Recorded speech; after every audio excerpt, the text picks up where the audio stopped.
Pada tahun 2017, seorang bernama Murlikan Petkar mendatangi kantor polisi. Ia adalah seorang yang sangat terkenal. Banyak sudah prestasi yang ia dapatkan. Ada tujuan khusus ia mendatangi kantor polisi pada saat itu.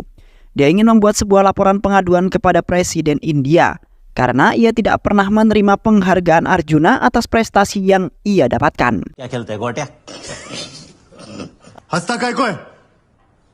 Ia merasa sangat pantas untuk mendapatkan itu semua, apalagi penghargaan itu tidak hanya berdampak bagi dirinya sendiri, melainkan bisa dijadikan alat bagi dirinya untuk memajukan desa tempat tinggalnya di mana ia berada. Sebagai bukti, ia menunjukkan banyak medali yang telah ia dapatkan kepada para polisi. Namun, para polisi sedikit ragu dengan Petkar, karena polisi sejujurnya tidak mengetahui asal-usul si Petkar ini. Namun, melihat Petkar yang bersikeras dan alasan kemanusiaan di baliknya, Petkar berhasil meyakinkan polisi untuk menerima laporan yang ia ajukan. Tetapi untuk mengecek kehebatan Petkar, polisi kemudian menanyakan kelayakan dirinya mendapatkan penghargaan Arjuna tersebut. Petkar kemudian menceritakan semuanya dari awal. Pada tahun 1952, Petkar kecil tumbuh di sebuah desa terpencil bernama Pet Islampur. Di desa itu masih sangat tertinggal. Hal tersebut kemudian berimbas pada pemikiran warga yang masih kuno. Petkar kemudian tumbuh pada masa peralihan. Ia tumbuh dengan impian yang membara-bara. Meski demikian, mengalami banyak tantangan dari orang terdekatnya. Petkar kemudian tumbuh bersama keluarga yang sangat harmonis. Petkar sering menghabiskan waktu sehari-harinya bersama kakaknya. Suatu waktu, dia dan kakaknya bersepeda mengelilingi desa. Petkar mengungkapkan impiannya dia. Sang kakak kemudian menyemangati Petkar untuk terus berjuang. Meski mimpi Petkar terbilang hampir mustahil sebagai seorang anak desa yang tertinggal. Tapi melihat semangat Petkar, dia bisa meraihnya. Dalam keluarganya, Petkar memang anak yang paling aktif di antara saudara-saudaranya. Dia bersekolah di dekat rumahnya. Petkar kemudian memiliki rasa penasaran yang sangat besar terhadap sesuatu. Itulah yang kemudian menjadi kelebihan si Petkar ini. Hingga dia terus berkembang. Sewaktu-waktu di sekolah ketika gurunya bertanya tentang mimpi dari masing-masing siswa, Petkar kemudian memiliki mimpi yang sangat tinggi. Anak sekecil Petkar sudah memimpikan untuk memenangkan sebuah medali emas di Olimpiade untuk India. Merasa hal itu sangat mustahil. Teman-temannya tertawa mendengarkan hal tersebut. Mereka mengolok-olok Petkar dan merendahkannya. Kehidupan di sekolahnya juga tidak harmonis. Petkar seringkali dibully oleh teman-temannya karena Petkar memiliki pandangan dan sudut pandang yang berbeda dari kebanyakan anak-anak pada umumnya. Saat pulang sekolah, Petkar meluapkan semua emosinya pada sang kakak. Ia merasa tidak terima dengan olokan teman-temannya tersebut. Ia merasa sangat yakin jika mimpinya itu bisa digapai. Dia bahkan bisa menjadi seorang champions pada saatnya nanti. Bahkan kakaknya juga meragukan mimpi dari Petkar tersebut. Namun, Petkar tidak akan merubah mimpinya itu sampai dia berhasil mewujudkannya. Kemudian kakaknya berpikiran sesuatu. Mereka mendatangi tempat olahraga di sana, hampir sama dengan sebuah gym. Kakaknya menyarankan Petkar untuk berlatih di sana. Petkar langsung setuju dengan apa yang dikatakan oleh kakaknya itu. Ia langsung menghampiri pemilik gym itu dan meminta orang itu untuk mendampinginya sehari-hari dan mengatur jadwal latihannya si Petkar ini. Dia ingin menjadi seorang juara hingga ia harus mulai berlatih sedini mungkin. Namun mendengar hal tersebut, pemilik gym malah menertawai si Petkar. Dia meragukan Petkar. Menurutnya itu hanya sebuah keinginan dari seorang anak yang masih labil. Namun Petkar marah-marah. Dia menunjukkan keseriusannya untuk berlatih. Melihat kegigihan dari Petkar membuat pemilik gym mencoba untuk menggali Petkar lebih dalam lagi. Saat mereka mengobrol, pemilik gym memang benar-benar mendapati keseriusan Petkar untuk mewujudkan impian yang akan ditujunya.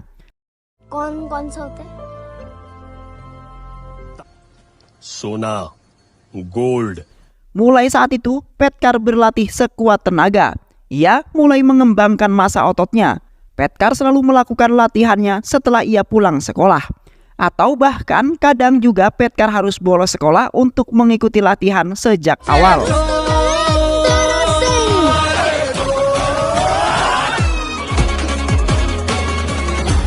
Kegigihan Petkar tak perlu ditanyakan lagi.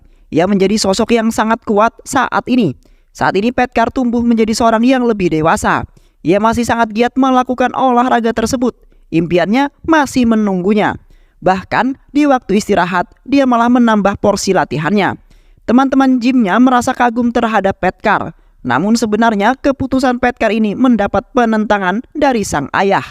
Ayahnya tidak suka dengan mimpi Petkar. Menurutnya belajar adalah hal yang terbaik untuk si Petkar pada saat ini.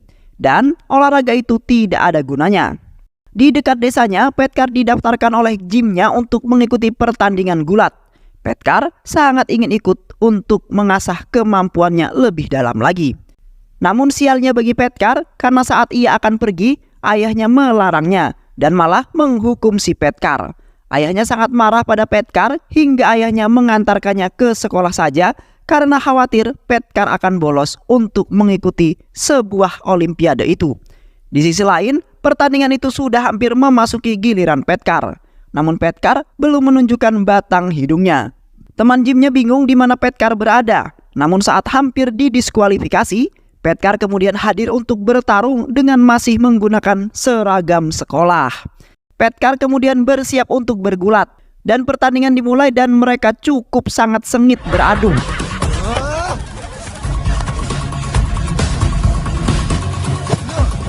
Dan pada akhirnya Petkar berhasil menumbangkan lawannya itu dan meraih sebuah kemenangan pertamanya sepanjang hidupnya. Semua orang bersorak kagum pada Petkar. Namun kemenangan Petkar tidak diterima oleh pihak lawan. Hingga terjadi sebuah perkelahian antara dua kubu itu. Namun Petkar berusaha kabur dan menghindari pertarungan tersebut. Namun dia dikejar oleh beberapa orang.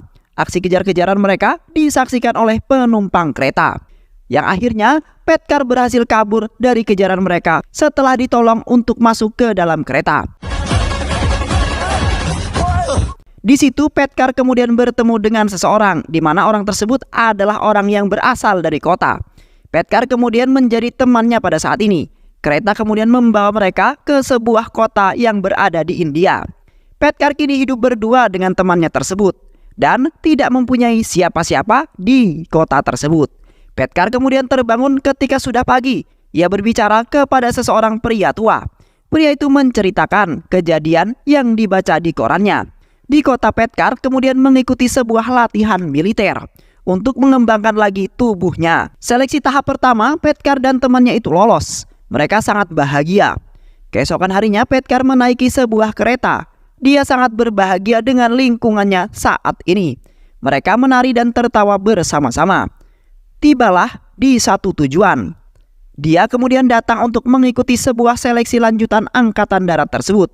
Semua yang lolos seleksi pertama dikumpulkan untuk melakukan seleksi untuk lebih lanjut. Rambut mereka dipotong cepak dan semuanya tinggal di asrama. Sehari-hari mereka selalu mengikuti perintah. Tiada hari tanpa latihan kebugaran. Saat malam mereka memiliki waktu luang untuk beristirahat. Mereka bercanda bersama dan menceritakan pengalamannya masing-masing. Namun hubungan Petkar dengan temannya tidak terlalu harmonis. Dia diejek dan diolok-olok karena latar belakang yang ia miliki, hingga membuat dirinya marah dan melawan orang tersebut. Sialnya penjaga mengetahui hal itu. Petkar yang sedang tertangkap basah menyerang temannya, ia langsung dihukum di luar saat kondisi sedang hujan. Petkar pasrah dan tidak bisa melakukan apa-apa selain menuruti perintah penjaga itu. Di sisi lain, Petkar kemudian terpilih menjadi seorang petinju. Dia kemudian dilatih keras untuk menjadi seorang petinju yang profesional. Petkar sedikit berselisih dengan guru boksingnya. Petkar kemudian memang cukup keras kepala. Petkar sangat yakin dengan tekniknya sendiri. Untuk uji coba lebih lanjut, Petkar diikutkan dalam kompetisi kecil-kecilan yang ada di sana. Petkar kemudian sudah berkembang sangat drastis. Ia mampu mengalahkan semua lawan-lawannya. Petkar dan temannya berlatih untuk menghadapi event yang ada di Tokyo. Untuk itu mereka bersama-sama berlatih dengan cukup intens untuk menghadapi event tersebut. Di sisi lain, mereka yang mengikuti latihan militer itu diarahkan oleh jenderalnya. Arahan itu dilakukan sebelum mereka bertolak ke Tokyo sebagai perwakilan India untuk mengikuti event olahraga yang ada di Tokyo. Petkar boleh berani dengan siapa saja yang melawannya. Namun jika sudah dengan petir, dia sangat takut. Sejak kecil musuh utama dia memanglah sebuah petir. Namun mau tidak mau mereka harus tetap melakukan penerbangan. Di pesawat, petir itu semakin jelas terdengar. Petkar teriak sekencang mungkin melampiaskan segala ketakutannya. Hingga mereka kemudian sampailah di Tokyo, yaitu di Jepang. Mereka merayakan pesta di sana. Mereka dikenalkan dengan seorang gadis oleh sang jenderalnya. Gadis itu seorang jurnalis yang meliput berita olahraga. Mereka kemudian berkenalan dan saling bertukar cerita satu dengan yang lain, dan melakukan pendekatan agar lebih akrab. Di Tokyo, tujuan mereka untuk mengikuti sebuah kompetisi. Setiap harinya di sana, mereka di sana sangat giat berlatih sebelum kompetisi dimulai. Hingga tiba saatnya peresmian pembukaan kompetisi tinju itu. Di pertandingan pertama, Petkar dan temannya berhasil menumbangkan semua musuh-musuhnya. Melawan sebuah tim tuan rumah, Petkar juga mampu mengalahkannya dengan sangat mudah. Setelah babak penyisihan selesai, kompetisi dilanjutkan esok hari dengan babak yang selanjutnya. Petkar kemudian menjadi cukup terkenal. Pasalnya, namanya diunggah di sebuah koran dan tengah menjadi perbincangan yang cukup hangat pada saat itu di masyarakat. Karena dia telah berhasil menyingkirkan petinju tuan rumah yang ada di Tokyo itu.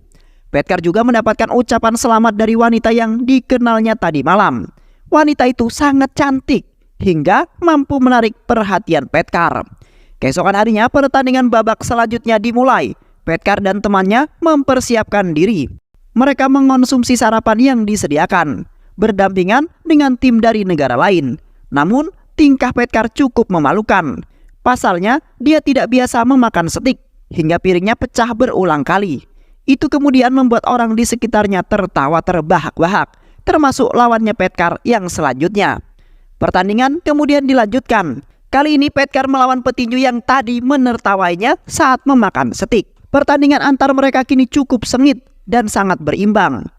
Tapi Petkar hampir kalah setelah kesalahan yang ia perbuat. Ia semakin terdesak dan harus menerima banyak pukulan dari sang musuh. Pertandingan ronde berikutnya dimulai. Kali ini Petkar perlahan mampu menguasai pertandingan dengan mendaratkan banyak pukulan ke tubuh lawannya. Lawannya terkena uppercut dan tumbang dengan begitu saja. Para penonton bersorak dan menyambut kemenangan Petkar pada saat itu. Lagi-lagi dia mendapatkan ucapan selamat dari sang wanita cantik yang kemudian selalu memandanginya. Mereka mengobrol dan semakin dekat. Wanita yang bekerja sebagai jurnalis itu mengundangnya untuk hadir sebagai bintang tamu di acara berita miliknya. Petkar dan temannya yang tidak biasa diwawancarai merasa cukup gugup berada di depan kamera.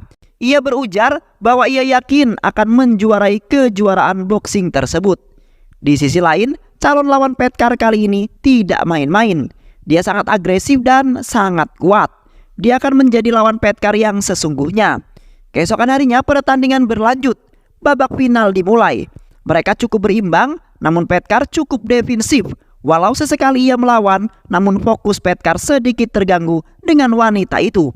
Berkali-kali pukulan Petkar mampu dihindari hingga serangan balik dari lawannya mendarat tepat pada rahang Petkar. Kemudian membuat Petkar harus menyerah di partai final. Petkar kemudian menunjukkan medali hasil juara 2 itu kepada para polisi untuk mempertegas ceritanya. Polisi cukup terhibur dengan cerita Petkar pada saat itu dan semakin penasaran apa yang terjadi selanjutnya. Pada tahun 1965, pasukan Angkatan Darat itu dikirim ke wilayah perbatasan Indo-Pakistan untuk menyelesaikan konflik yang sedang berlangsung selama ini. Ini kemudian menjadi tugas pertama lagi bagi Petkar di medan pertempuran. Oleh karenanya, dia cukup excited untuk menghadapi itu semua. Petkar kemudian berdiskusi dengan jenderalnya dan membahas tentang masa depannya. Namun tiba-tiba kamp tentara mereka diserang melalui jalur udara. Dijatuhi roket berkali-kali yang membuat mereka berlari lalu lalang, menyelamatkan diri masing-masing. Baku tembak di sana mulai terjadi. Para tentara India menembaki pesawat yang menyerang mereka. Beberapa orang harus mengalami luka akibat penyerangan tersebut. Petkar masih berdiri tegak, sementara sahabatnya harus terkena peluru penyerangan tersebut. Dia berusaha menyelamatkan semua teman-temannya, namun justru dia yang kemudian tertembak oleh mereka.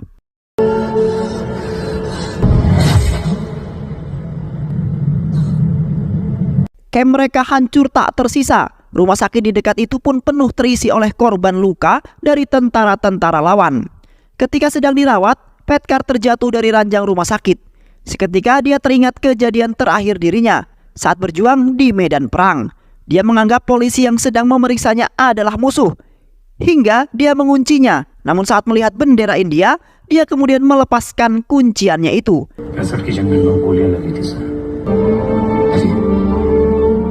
Kemudian pada tahun 1967, kondisi Petkar semakin membaik. Tetapi dia masih tidak bisa berjalan, sehingga ia masih dirawat di rumah sakit. Suatu saat dia diajak berkeliling oleh perawat dengan menggunakan kursi roda. Namun perawat itu dijegat oleh para suster.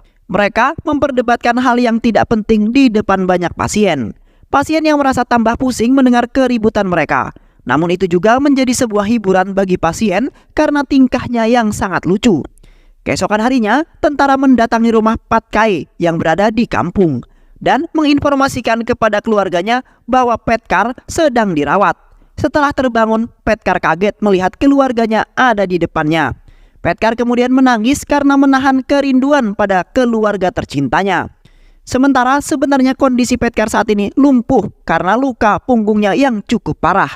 Tidak mungkin bagi dia untuk memenangkan medali emas Olimpiade yang sudah diimpikan sejak kecil. Itu kemudian membuat dia sangat sedih dan terbesit niatan untuk bunuh diri saja. Namun untungnya keluarganya datang di saat yang tepat.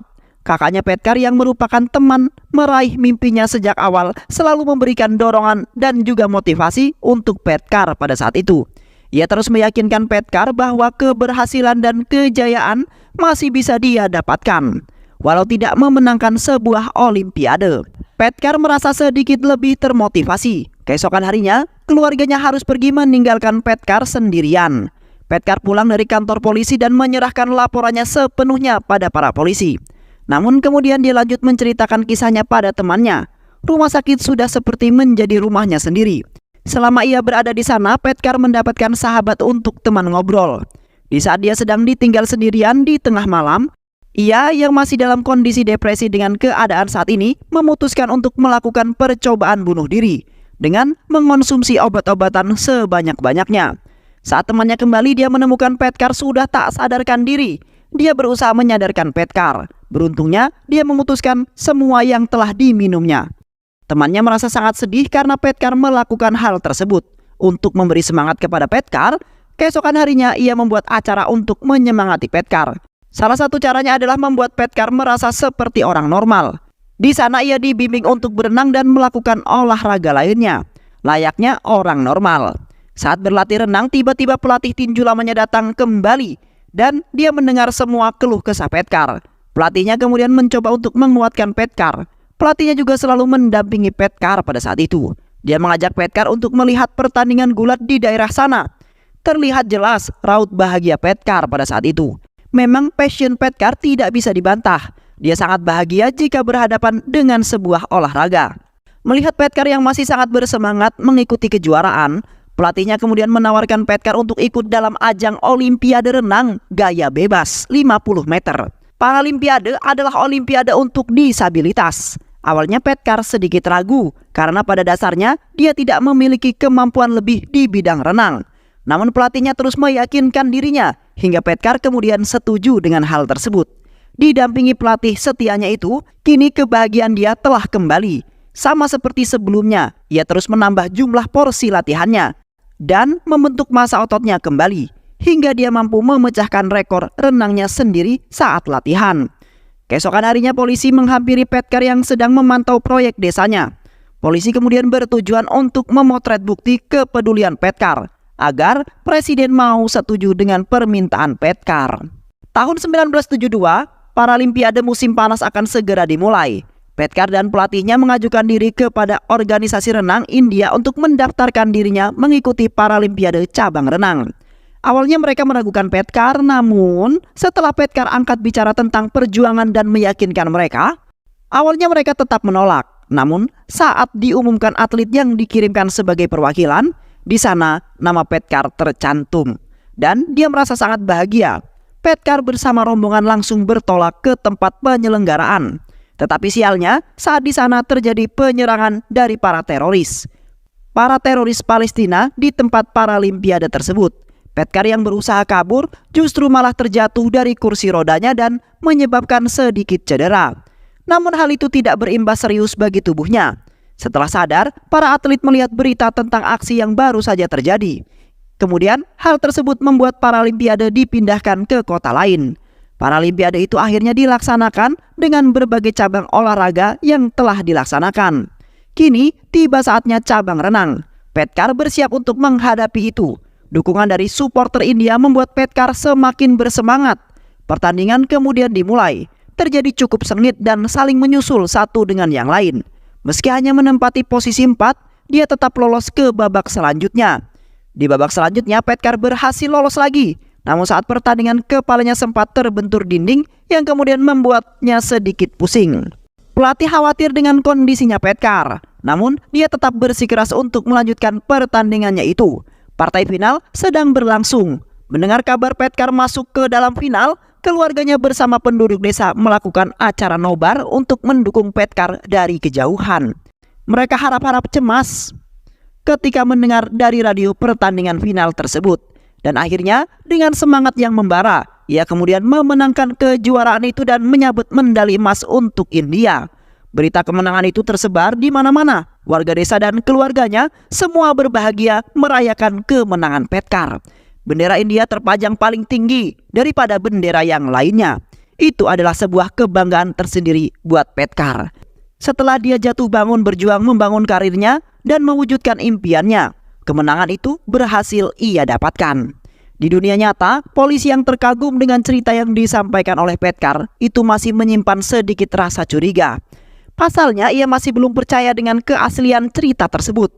Polisi kemudian memerintahkan jurnalistik untuk mencari artikel tentang Petkar dan memastikan kebenaran cerita Petkar. Jurnalis itu diperintahkan oleh kepolisian untuk menulis artikel tentang Petkar agar prestasi yang terlupakan itu bisa terangkat kembali dan menarik perhatian presiden untuk memberikan penghargaan Arjuna pada Petkar. Setelah berita perjuangan Petkar tersebar, ia dikunjungi oleh pejabat senior pemerintah dan menyatakan bahwa penghargaan Arjuna terlalu kecil untuk orang yang sangat berjasa seperti Petkar. Akhirnya, pemerintah menjanjikan akan memberikan penghargaan yang jauh lebih berharga, yaitu penghargaan Padma Shri. Pada tahun 2018, pada tanggal 20 Maret, ia mendapatkan penghargaan Padma Shri dari Presiden India. Apa yang dilakukan oleh Petkar sangat menginspirasi pemuda untuk berjuang keras mewujudkan impiannya. Keberhasilan Petkar merupakan balasan dari semua perjuangan dan kegagalan yang berkali-kali ia dapatkan. Namun, tak pernah sedikit pun ia menyerah. Maka daripada itu, jangan menyerah untuk melakukan sesuatu dan tetap bersemangat. Pasti akan bertemu dengan hasil yang sangat memuaskan. Dan film pun selesai. Baik sahabat, itulah alur cerita film yang berjudul Petkar Competition 2024. Mudah-mudahan sahabat semua terhibur dengan alur cerita film ini. Sehat selalu. Wassalamualaikum warahmatullahi wabarakatuh.